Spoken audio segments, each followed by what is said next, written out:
By the 1970s, Webley and Scott employed 400 workers and took on 30 apprentices a year at their Birmingham works. They'd armed the British Empire with revolvers through 2 world wars.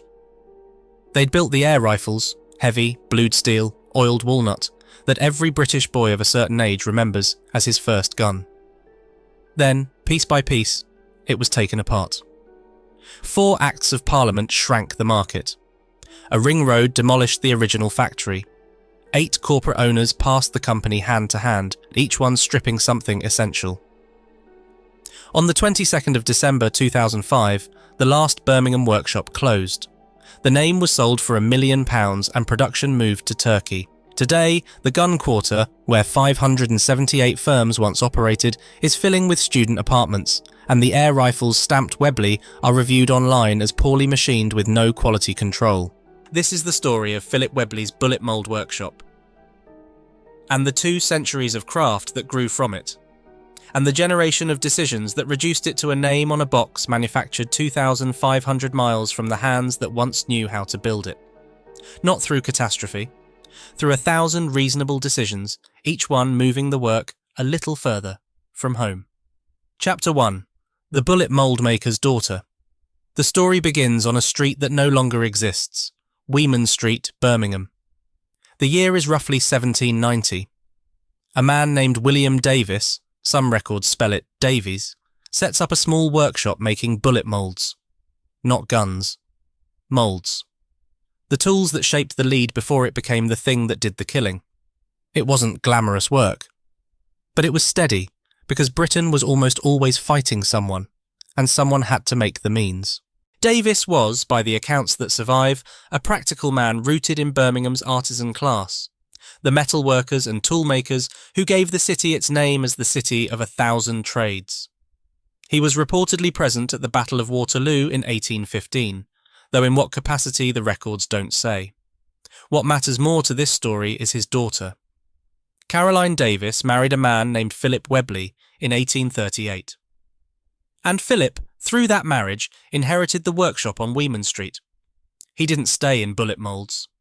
Philip Webley shifted the business toward percussion sporting guns, complete firearms, not components.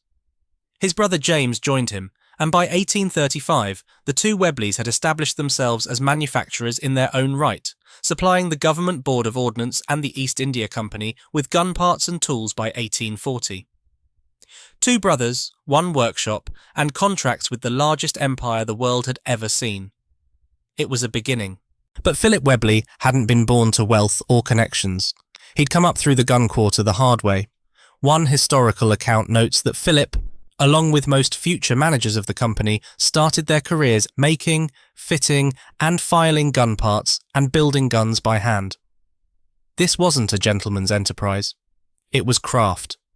The kind you learned with your fingers before your 14th birthday and carried in your muscle memory for life. James died in 1856. The following year, something happened that cleared the path ahead. Samuel Colt, the American revolver king who'd opened a London factory to compete directly with British makers, shut his English operation down. The timing was a gift. With Colt's factory-produced handguns no longer flooding the British market, the Webleys had room to grow into the space he'd vacated. Philip's sons entered the business in the 1860s, Thomas William Webley and Henry Webley, 2 brothers just as their father and uncle had been. But Thomas William was the one who changed everything. Apprenticed at the age of 11, he was managing the entire Webley operation by 20. And he made a decision that his competitors thought was mad. Enfield and Mauser had imported American machinery to mechanize their production. Thomas William refused. He had gun-making machinery built locally in Birmingham by Birmingham engineers who understood Birmingham metalwork. It was a gamble on local skill against proven foreign technology. By 1887, it had paid off spectacularly. Webley's guns were being mass-produced by machines designed and built within walking distance of the factory floor they served. Thomas William died in 1904 at 65. He'd once remarked that the gun business had made him an old man before his time. His father Philip had died in 1888 in Kings Norton. The sons continued the firm under the name P, Webley and Son carrying forward what was now a three-generation enterprise rooted in the same square mile of Birmingham where William Davis had first poured lead into moulds a century before. But the Webleys weren't alone on Weeman Street. Chapter 2. The spindle that changed every shotgun on Earth. Directly across the same street, another dynasty had been building something remarkable. W&C Scott and Son was founded in 1834 by William Scott, literally within sight of the Webley workshop. His brother Charles joined 5 years later. The Scotts moved from Weeman Street to Bath Street and then to Lancaster Street, where they built the Premier Gun Works, a serious manufacturing facility for high-end shotguns. The most consequential Scott was William Middleditch Scott, William's son, who joined the firm in 1858. He was an extraordinary innovator, over 20 patents to his name, but one invention eclipsed all the others. Patent number 2752, filed on the 25th of October 1865. The Scott Spindle, a top lever opening mechanism for break-open shotgun actions. It sounds like a small thing. A lever. A spindle. But this single device became the standard on virtually every shotgun manufactured anywhere in the world, and it remains so today. Every time a shooter breaks open a double-barreled shotgun, in a British field, on an American ranch, in an Italian factory, they're using William Middleditch Scott's mechanism. Patented in a Birmingham workshop 160 years ago. William Middleditch made annual business tours of America between 1860 and 1886, a 26-year campaign to sell British engineering to the largest firearms market on Earth. His brother James C. Scott became one of the finest gun engravers in the trade, and eventually headed the firm. What the Scotts built wasn't just a company, it was a reputation so formidable that the most prestigious names in British gun-making relied on it. Holland & Holland, the name that still makes collectors' eyes widen, had their Grade 2 and Grade 3 side locks manufactured by W&C Scott. Purdy, perhaps the most revered name in shotgun history, had their gun grades from B through E made at the Scott Works. John Rigby, William Evans. They came to Scott too. The finest guns in the world carried famous London names on the outside and Birmingham craft on the inside. On the 18th of October 1897, three firms merged into a public company, P. Webley and Son, W&C Scott and Sons, and Richard Ellis and Son. The new entity was registered as the Webley and Scott Revolver and Arms Company Limited, of Birmingham and 78 Shaftesbury Avenue, London. Henry Webley retired after the merger.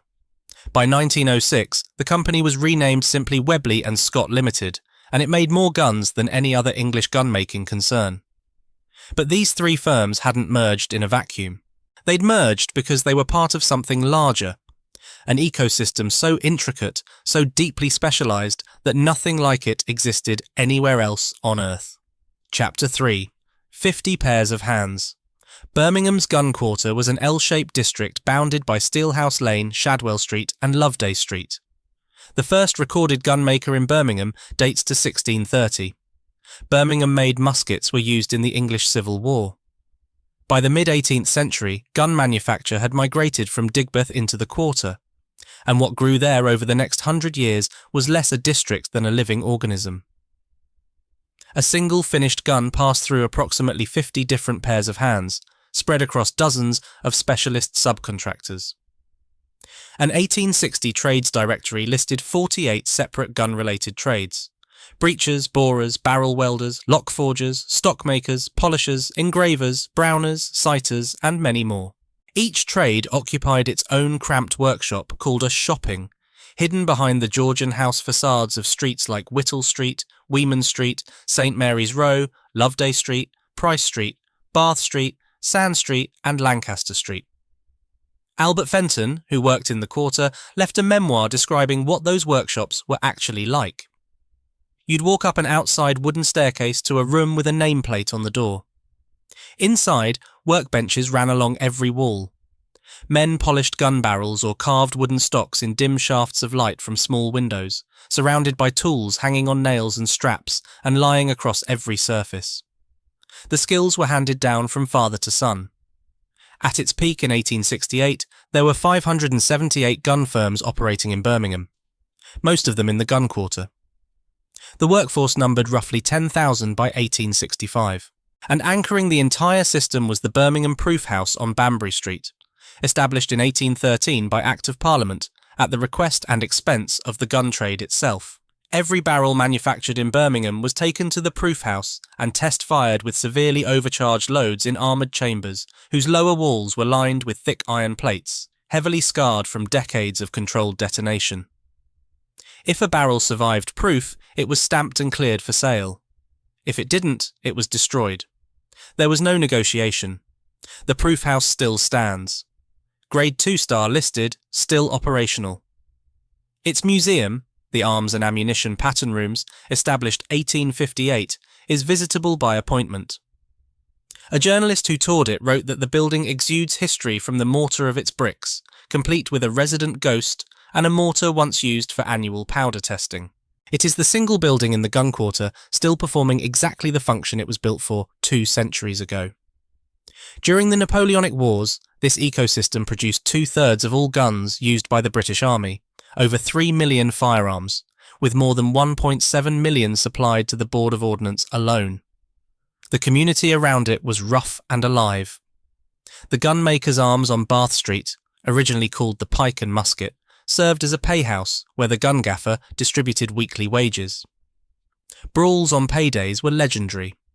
The landlord would summon the local priest to sort out the fighters rather than call for the police, while a resident fiddle player continued playing through the entire fiasco. Into this ecosystem, Webley and Scott had grown from a bullet mould workshop into the dominant force in British handgun manufacture. And in 1887, the British Army came knocking. Chapter 4. The Revolver with the Umbrella. The British Army had a problem.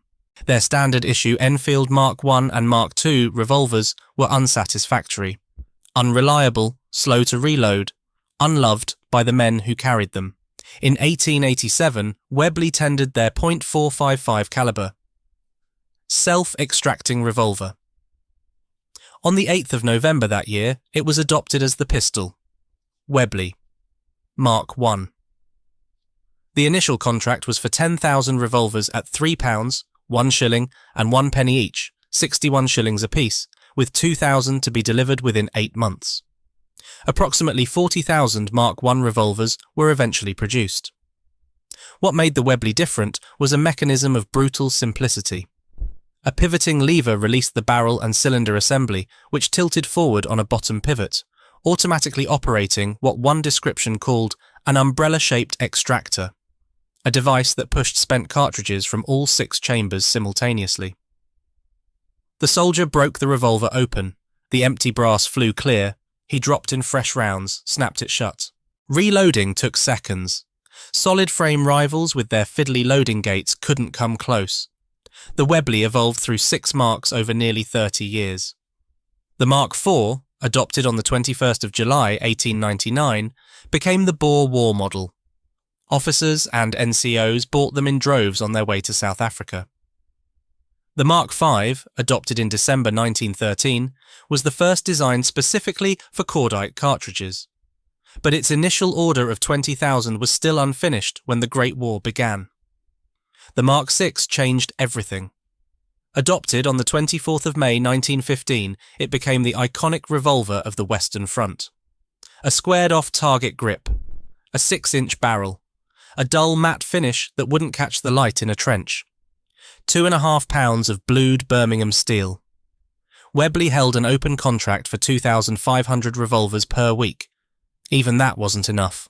Total Mark VI production during the First World War exceeded 310,000 revolvers, and demand still outstripped supply, forcing Britain to buy substitute .455 revolvers from Smith & Wesson, Colt, and Spanish manufacturers to fill the gap. Webley also produced over 48,000 steel signal and flare pistols during the war.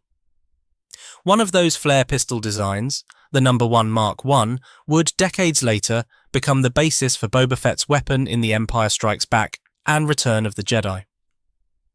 The gun that armed the trenches ended up arming a bounty hunter in a galaxy far, far away.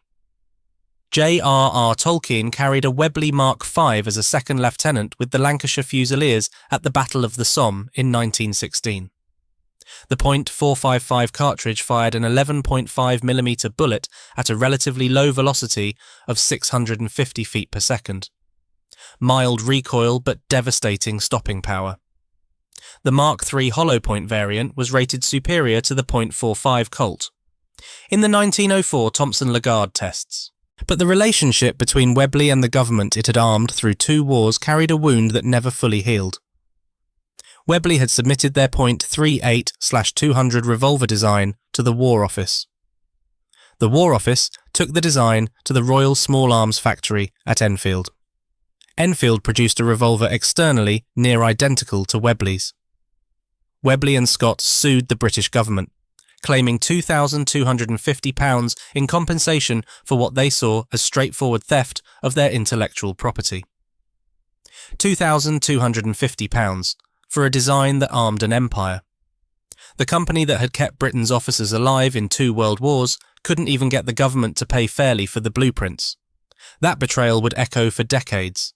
But before the long decline, there was one more transformation to come, forced by a different kind of government action entirely. Chapter 5. The Pivot That Saved Them. The Firearms Act of 1920 nearly killed Webley and Scott. Enacted partly from government fears that returning servicemen, millions of men trained in the use of weapons, many of them angry and disillusioned, might turn those skills toward revolution, the Act required firearms certificates for possession of rifles and handguns. Civilian sales collapsed almost overnight. A company that had been building revolvers and shotguns for a century suddenly found its domestic market legislated into a fraction of its former size. But crisis, as it sometimes does, forced brilliance. Webley developed and released the Mark I air pistol in 1924 and their first air rifle, also designated Mark I, in 1926. The Mark I air rifle was considered, in the judgment of firearms historian W.H.B. Smith, unquestionably one of the finest target-type air rifles ever made. It was manufactured from firearms-grade steel, 34 inches long, 5 1/4 pounds, retailing at £3, 12 shillings and 6pence. This wasn't a toy dressed up as a weapon. It was a weapons engineering applied to a civilian tool, built to the same tolerances, with the same materials, by the same hands that made military revolvers. The Mark II service air rifle, introduced in 1929, was adopted for British Army recruit training. A detail that tells you everything about where Webley sat in the hierarchy of British arms manufacturing. The military that had used their revolvers in the trenches now used their air rifles to train the next generation of soldiers. And then came the Golden Age. Webley named their air pistols after Hawker fighter aircraft, and the reason was a piece of company law that carried real weight. During the Second World War, Webley had suspended airgun production entirely to manufacture parts for those very planes. The Hurricane, the Tempest, the Typhoon. When peace returned and airgun production resumed, the names came with it, honouring both the aircraft and the workers who'd built them. The Hurricane air pistol arrived in 1977. Fully adjustable click sights, a long frame, a thumb rest grip. Approximately 70,000 were produced over its 28-year lifespan. One contemporary review described it as a completely different and more sophisticated air pistol than anything Webley had made before. The Tempest followed in 1979. A cut-down Hurricane, 8.9 inches long, 500 feet per second. Incredibly reliable, in the word of one reviewer. It became the most commercially successful Webley pistol ever manufactured. The gun that finally eclipsed the revolver in Webley's story wasn't a firearm at all. It was an air pistol named after a fighter plane. The same year brought the Vulcan, a break-barrel rifle launched at the 1979 Game Fair.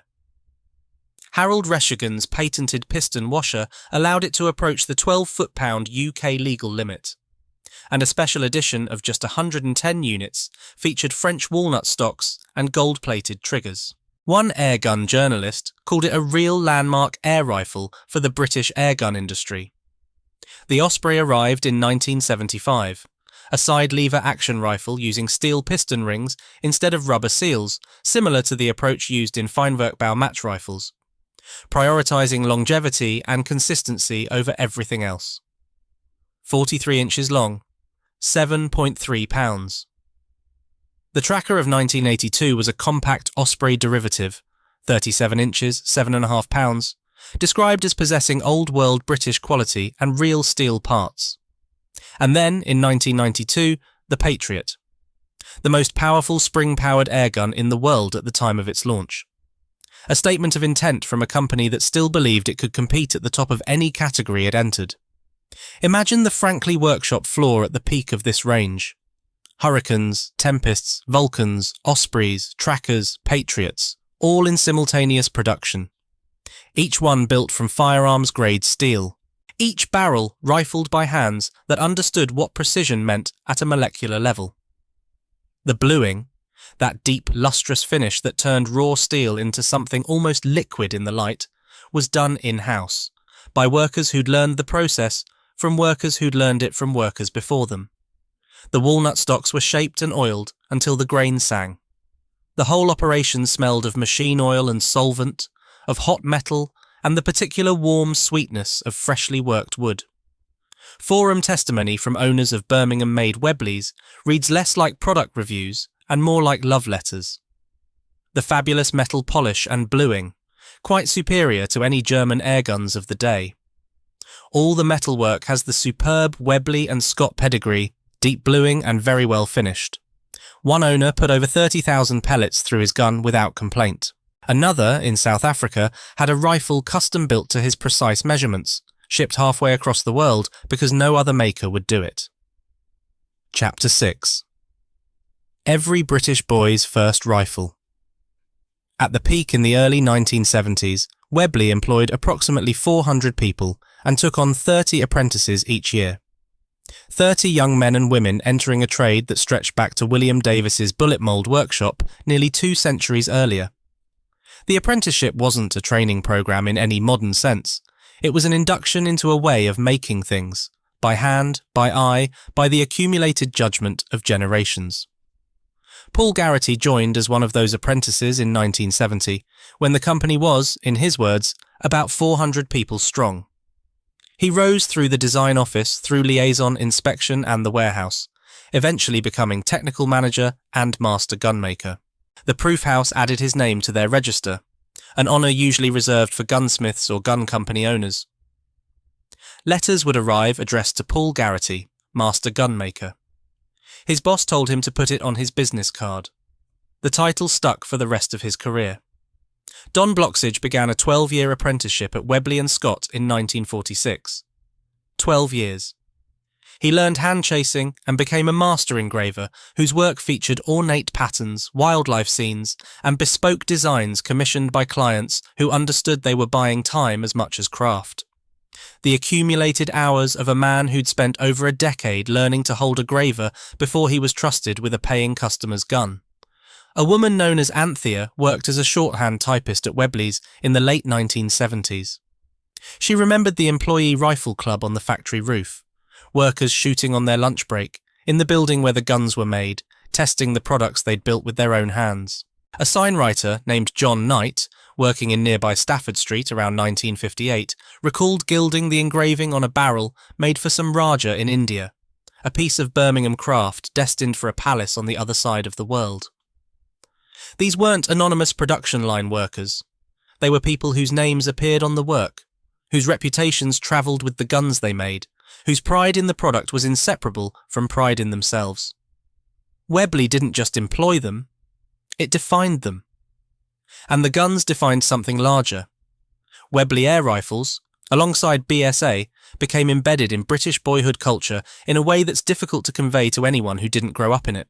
Forum memories from men now in their 60s and 70s return to the same scene with almost liturgical consistency. The back garden, the tin cans on a fence post, the hay bale with a paper target pinned to it, the satisfying crack of a spring-powered rifle, and the first Webley, a Jaguar, a Vulcan, a Hawk, that a father put into a son's hands and said, "Careful now." One man wrote, "My first rifle, a Webley Jaguar. I loved it, shot it at every bit of spare time I had, always asked my dad to get me pellets." That sentence, "always asked my dad to get me pellets," contains an entire relationship.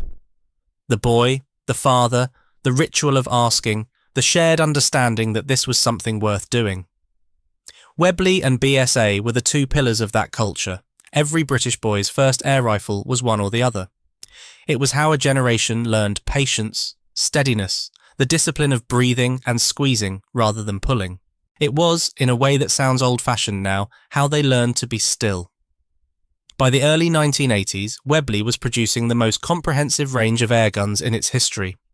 The workforce was skilled, the products were respected worldwide, and the waiting list for custom work stretched months into the future. The company had survived 2 world wars, a near-fatal brush with firearms legislation, a government that had stolen its revolver designs, and the demolition of its original factory. It had reinvented itself as the finest airgun manufacturer in Britain, perhaps in the world, building products from materials and methods that no competitor could match at any price. That was the summit. The highest point before the fall. And standing there, surrounded by blued steel and oiled walnut, nobody inside those walls could see what was coming. Chapter 7. 4 Acts of Parliament. The first lot came in 1920. The Firearms Act, born from a government's fear that the men it had sent to the trenches might come home and use their training against the state, required certificates for rifles and handguns. Webley survived it. They pivoted to airguns and found a new market. It hurt, but they adapted. That's what 2 centuries of craft will give you, resilience. The second came in 1968. The Firearms Act of that year consolidated every piece of gun law on the books and introduced controls on shotguns for the first time. More significantly, it removed self-defence as a valid reason for firearms ownership.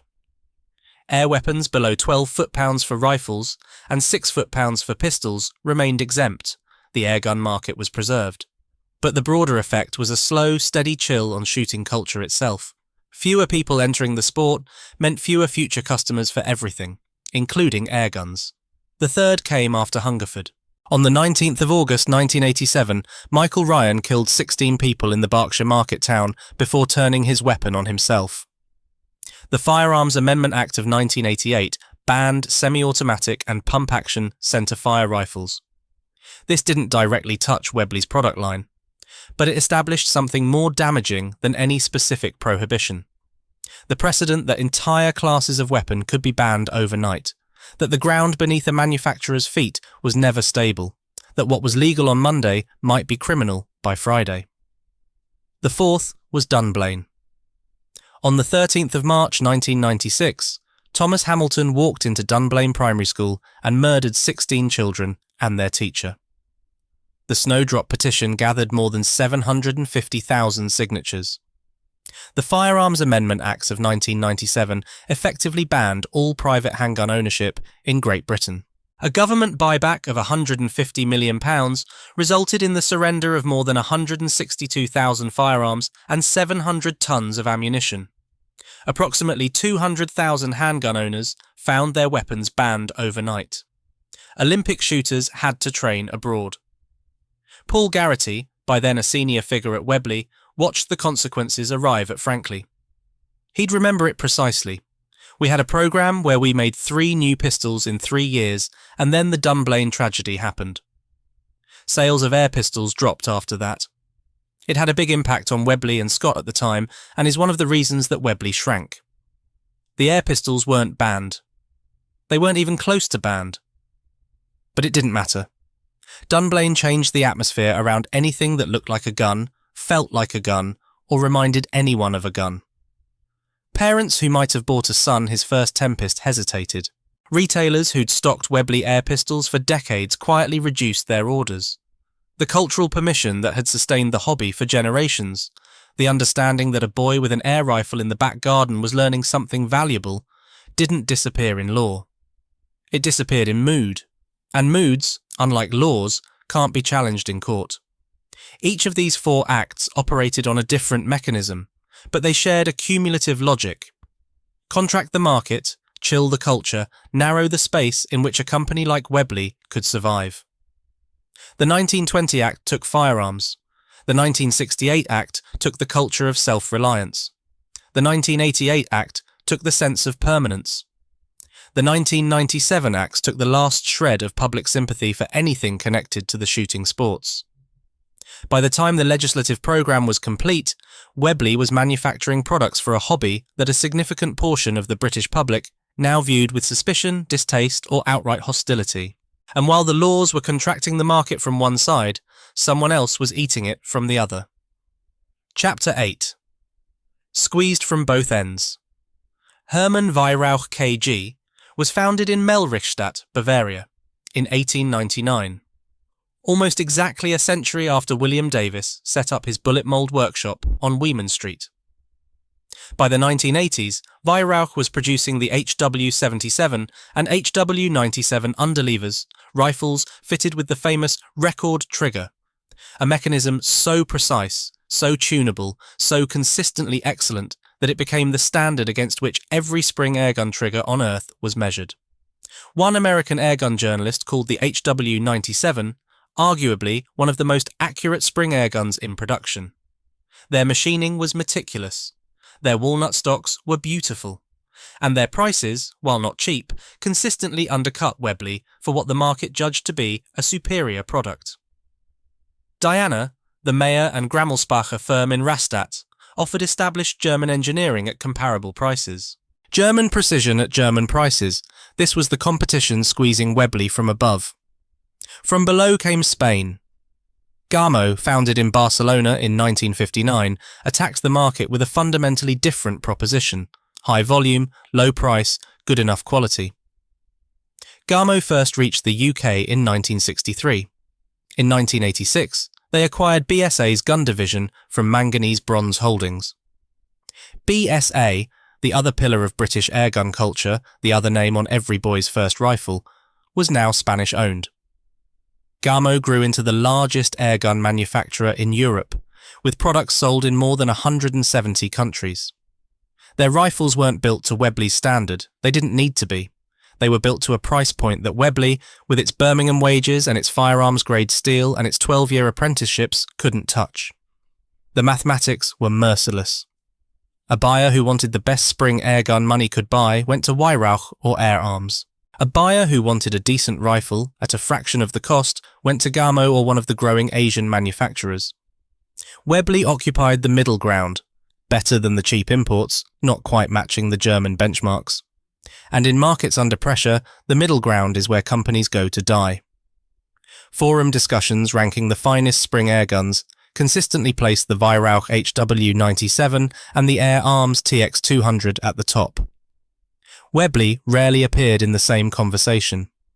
The company that had once defined British airgun quality was being outbuilt by Bavaria and underpriced by Barcelona simultaneously, with no clear answer to either. But foreign competition and hostile legislation, devastating as they were, might have been survivable. What wasn't survivable was what happened inside the company itself. Chapter 9. 8 owners in 50 years.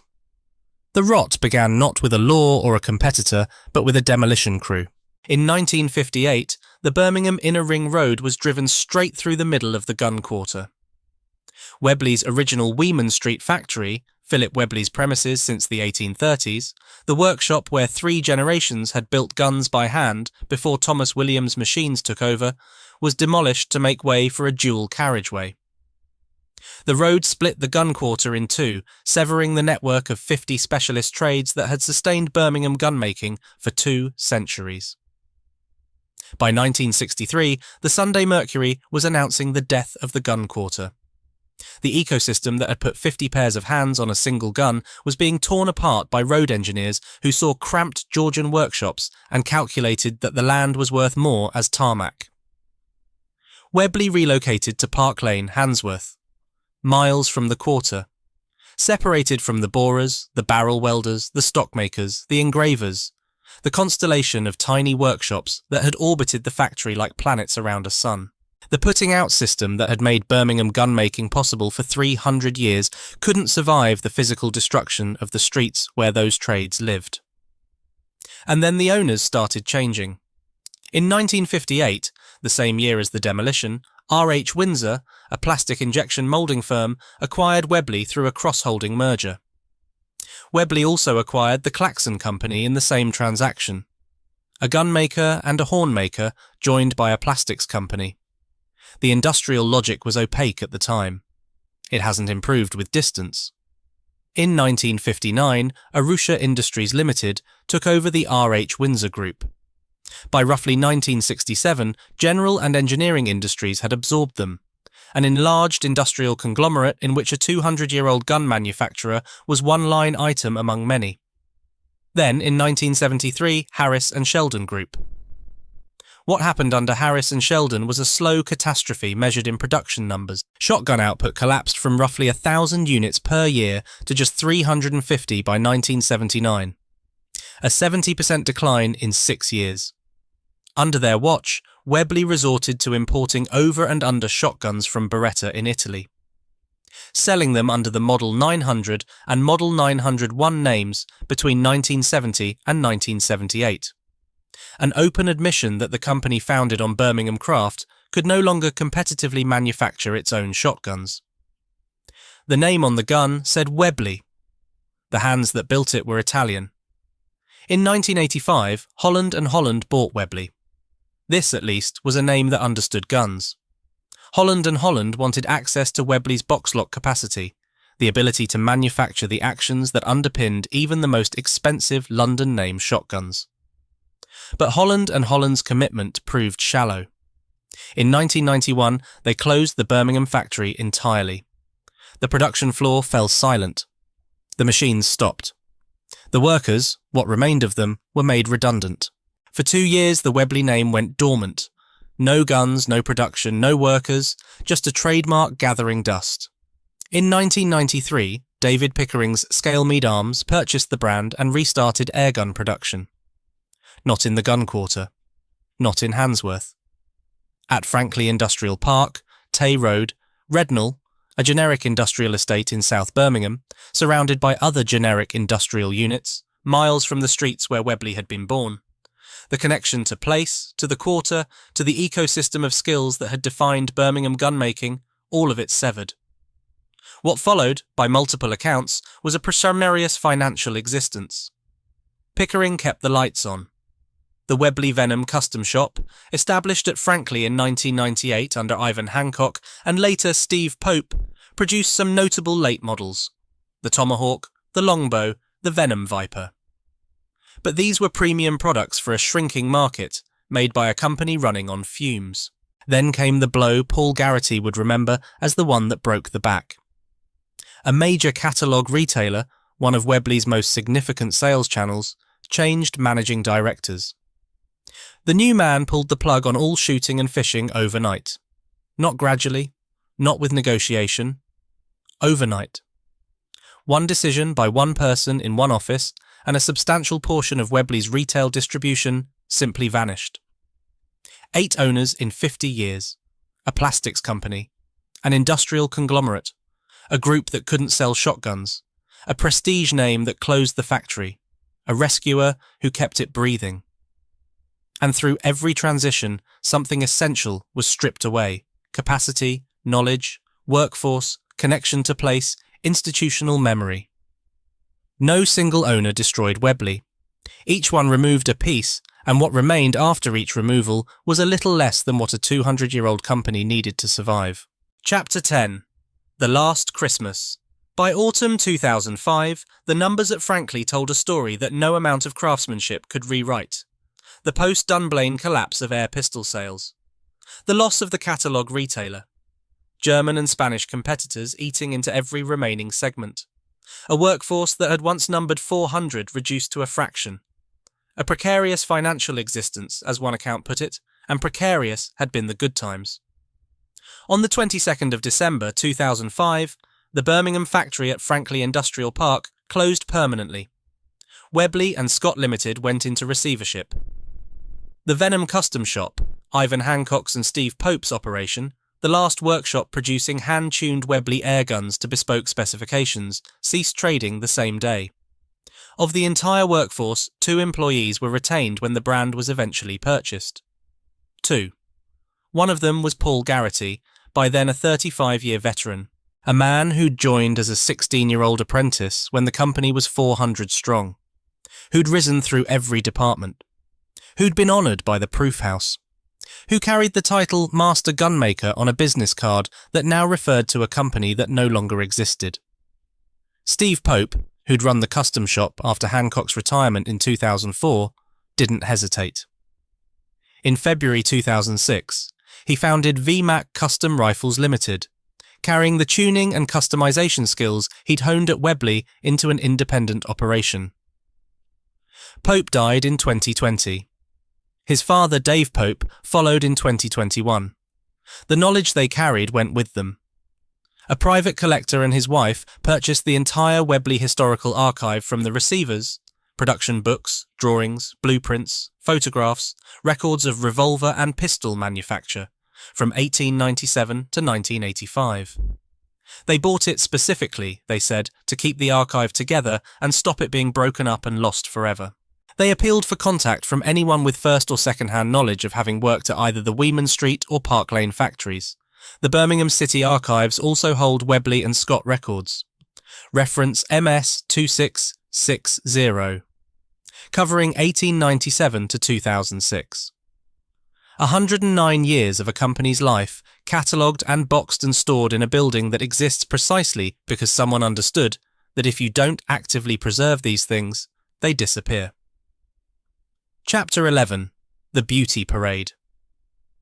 In March 2006, the Webley trademark was purchased for approximately £1 million by Airgun Sport, also known as AGS, based at Keys Industrial Park, Willenhall, West Midlands. The executive chairman was a man named Mike Herney. Herney organised what he called a beauty parade. Factories from Italy, Spain, the Czech Republic. He visited them all, and he settled on Turkey, as he told the Express and Star newspaper in February 2007. "We believe our shotguns match the quality of the big Italian firms like Beretta, but at half the price." Manufacturing was relocated to Turkey within months, contracted primarily to Hatsan, the Hatsan Arms Company of Izmir, established in 1976, operating from a facility of nearly 380,000 square feet with approximately 800 workers. The commercial logic was immediate and measurable. Turnover grew from £3.1 million to £4.5 million after the move, a 45% increase. The numbers said it was the right decision. The numbers always say it's the right decision. That's the nature of numbers. They measure what can be measured and ignore what can't. What the numbers couldn't measure was what arrived in the boxes.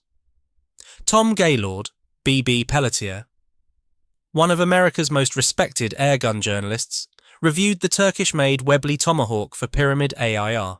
When it arrived, he wrote, he opened the box and very quickly discovered why there had been so many returns.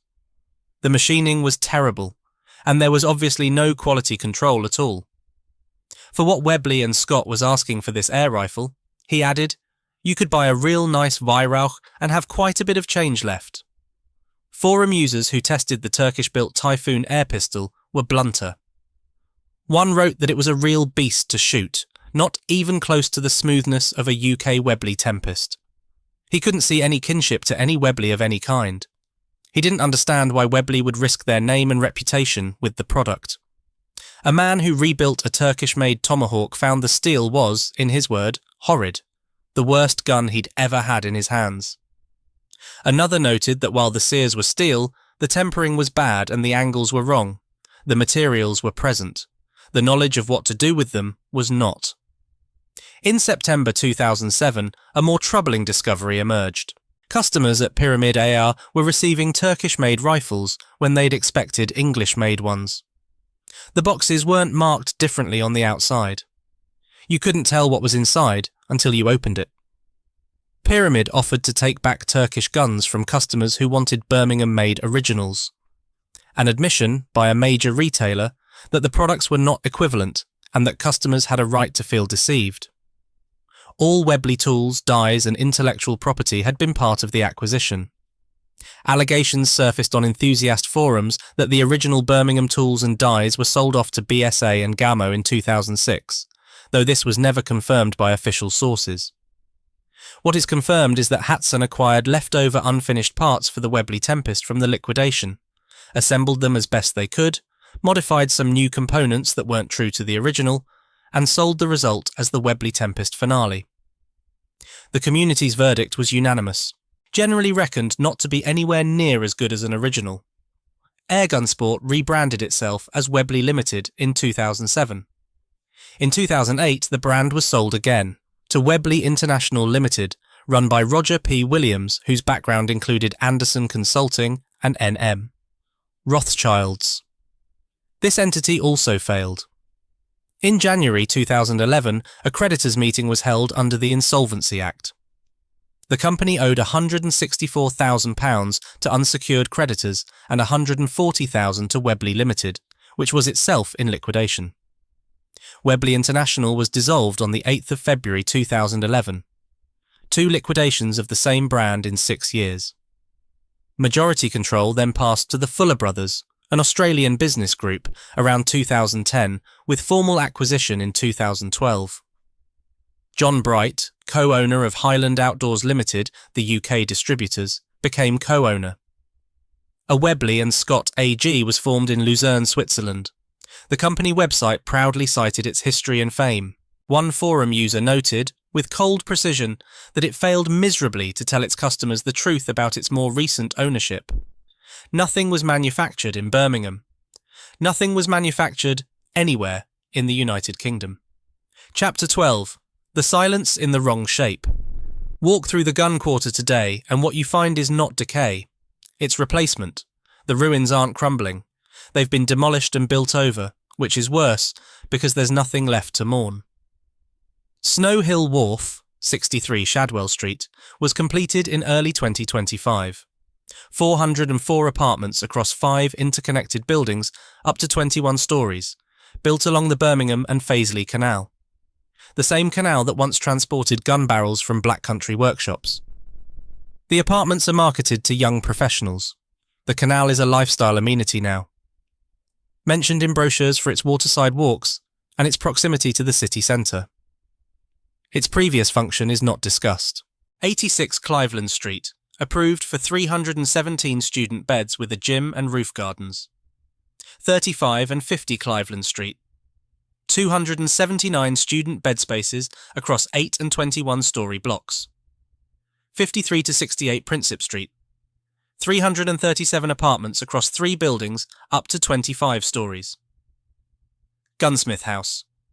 Being restored with 85 apartments, the marketing copy promising to showcase industrial character. Industrial character. In a district where 578 gun firms once operated, where 10,000 people once worked, where 50 specialist trades once collaborated on a single product. The character is being showcased. The industry is gone. The Bull on Price Street, a pub on a site that's had a hostelry since 1729, where gun workers were paid their wages, still stands. The Gunmaker's Arms on Bath Street has a heritage signboard telling the area's story, though the pub has permanently closed. At 63 Price Street, a surviving gunmaker's premises still trades. Wesley Richards, the last remaining large gun manufacturer connected to the area, relocated in 2008 to Pritchett Street, 100 yards from the last surviving parts of the old gun quarter. They produce approximately 25 bespoke guns per year, with a 5-year waiting list, employing between 11 and 50 people and taking on 2 new apprentices each year. 2 apprentices a year. Webley once took on 30. The Birmingham Proof House on Banbury Street remains. Grade 2 star listed. Still fully operational. Still firing proof loads in armoured chambers, still performing the exact function it was built for in 1813. The one building that outlasted everything. Every ownership change, every liquidation, every demolition, every piece of legislation, every decision made in every boardroom. because its purpose was so simple and so necessary that no one could find a reason to close it. The gun quarter is not a designated conservation area. Unlike the jewellery quarter, which receives that protection, the gun quarter has no such status. There is no dedicated gun trade museum. Heritage protection is limited to individual listed buildings. The Council's Central Birmingham Framework 2045 identifies the area as a growth zone and acknowledges a need to protect viable businesses. But the viable businesses are student accommodation developers, not gunsmiths. Chapter 13. The Business Card. Paul Garrity is in his mid-70s now. He works from the Highland Outdoors office designing products that are manufactured abroad. He still carries the title Master Gunmaker. He is the last direct link between the company that armed the British Empire and the brand that now adorns Turkish-made air rifles sold online with mixed reviews about quality control. Current Webley-branded airguns are made by Hatsan in Izmir. Shotguns are manufactured in Turkey. A joint venture in India, Webley and Scott India, with Sial manufacturers in Sandila, Uttar Pradesh, produces Mark IV revolvers under the Make in India initiative. A US subsidiary. Markets shotguns to the American market. The Mark IV revolver. The Boer War model. Officers bought them on their way to South Africa in 1899. Now they're manufactured in Uttar Pradesh. The physical factories are gone. The Weeman Street Works, demolished for a ring road in 1958. The Park Lane factory in Handsworth closed in 1991. The Frankley Industrial Unit, shut on the 22nd of December 2005. The gun quarter itself, filling with student flats and apartment blocks, its streets renamed for marketing purposes, its history reduced to a heritage signboard on a closed pub. 578 gun firms in 1868. A handful now. 10,000 workers at the peak. 2 retained after the closure. 400 employees and 30 apprentices a year in the early 1970s. 1 man in an office with a business card. 310,000 Mark VI revolvers produced during the First World War alone. Made in Turkey stamped on the air rifles that carry the name today. There is a phrase used by people who study what happens when a place loses the thing it was built to do. They call it the silence in the wrong shape, the particular quality of quiet in a building designed for noise or a street designed for work, or a district designed for 578 firms and 50 specialist trades and 10,000 pairs of hands. It isn't peace. It isn't calm. It's an absence so specific that it has a texture, a weight, an outline you can almost trace. The Birmingham and Fazeley Canal runs through the gun quarter as it always has. 200 years ago, it carried gun barrels from the Black Country to the Proof House. Now it reflects the glass facades of 21-storey apartment blocks and carries nothing at all. A company that armed the British Empire through 2 world wars. That trained generation after generation of craftsmen in 50 specialist trades. That put an air rifle in the hands of every British boy who ever shot a tin can in the back garden and learned, in doing so, something about patience and steadiness and the quiet satisfaction of hitting what you aimed at. Passed through 8 owners in 50 years. Legislated into a corner. Stripped of its workforce. Separated from its streets. Sold for £1 million to a man who organised a beauty parade of foreign factories. And all that remains is a name on a product built 2,500 miles from Birmingham. And 1 man, who joined as a boy of 16, who outlasted every owner, who survived every liquidation, sitting in an office with a business card that reads Master Gunmaker, designing products he will never build with his own hands, in a city that has paved over the ground where he learned his trade.